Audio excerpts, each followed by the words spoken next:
तुमचं अन्नपूर्णा किचनमध्ये खूप खूप स्वागत आहे। तर आज आपण अन्नपूर्णा किचनमध्ये जाड्या पोळ्यांपासून सिंपल आणि सोप्या अशा पद्धतीनं आपण चिवडा करणार आहोत।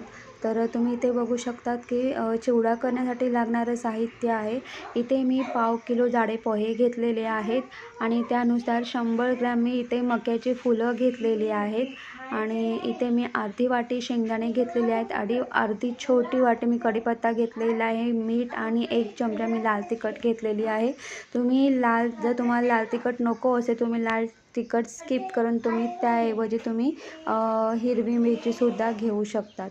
तर इथे कढईमध्ये मी तेल ॲड केलेलं आहे आणि तेलसुद्धा गरम झालेलं आहे। आता तेल गरम झाल्यानंतर आपल्याला त्या गरम तेलामध्ये शेंगदाणे तळून घ्यायचे आहेत आणि मी तुम्हाला सांगेल की जेव्हा हे आपण तळण करतो तेव्हा ना त्या तेलापासून थोडं लांब राहा, कारण आता मी यामध्ये कढीपत्ता ॲड करणार आहे। कढीपत्ता आपण जेव्हा तेलामध्ये सोडतो तेव्हा तो तेल कढईच्या बाहेर थोडंफार का होईना पण तो बाहेर येतो। आता ही जी मक्याची फुलं आहेत ही सुद्धा तेलामध्ये टाकल्यानंतर खूप सारं तेल कढईच्या बाहेर पडतं। तर अशा पद्धतीने मी ते कढीपत्ता, शेंगदाणे आणि ही जी मक्याची फुलं आहेत तर मी अशा पद्धतीने ही मक्याची फुलं तळून घेतलेली आहेत आणि या कढईमध्ये मी अगदी थोडी करून ही मक्याची फुलं मी तळून घेते, कारण इथे कढई छोटी आहे म्हणून।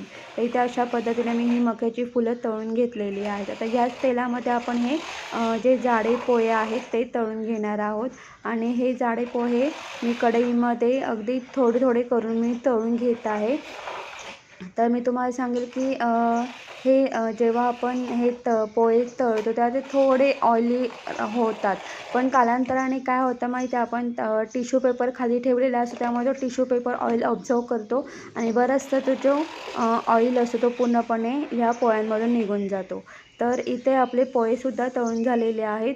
तर ह्या तळलेल्या पोह्यांमध्ये आपल्याला तळलेले जे मक्याची फुलं आहेत ती आपल्याला ॲड करायची आहेत आणि व्यवस्थित मिक्स करून घ्यायचं आहे। मिक्स करून झाल्यानंतर आपल्या यामध्ये मीठ ॲड करायचं आहे। तिथे मी 1 चमचा मीठ घेतलेला आहे, म्हणजे आपल्या चवीनुसार मीठ ॲड करायचं आहे आणि मीठ ॲड करून झाल्यानंतर आपल्याला यामध्ये लाल तिखट ॲड करायचे आहे आणि लाल तिखट ॲड करून झाल्यानंतर व्यवस्थित मिक्स करून घ्यायचं आहे आणि मग व्यवस्थित मिक्स करून झाल्यानंतर आपल्याला यामध्ये जो कढीपत्ता आपण तळून घेतला होता तो कढीपत्ता आपल्याला यामध्ये ॲड करायचा आहे आणि हा कढीपत्ता आपल्याला छान मस्त अशा पद्धतीने पसरून टाकायचा आहे आणि व्यवस्थित मिक्स करून घ्यायचा आहे।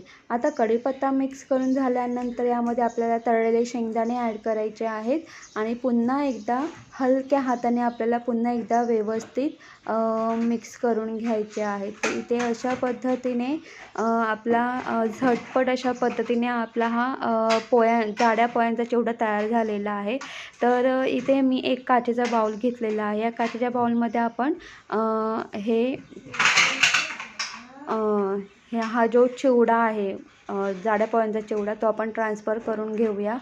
तर तुम्हीसुद्धा अगदी सोप्या पद्धतीने हा जाड्या पोळ्यांचा चिवडा नक्की ट्राय करून बघा। तुम्ही हा चिवडा मुलांना टिफिनला देऊ शकतात आणि अगदी 10 ते 15 मिनटं लागतात हा चिवडा करण्यासाठी।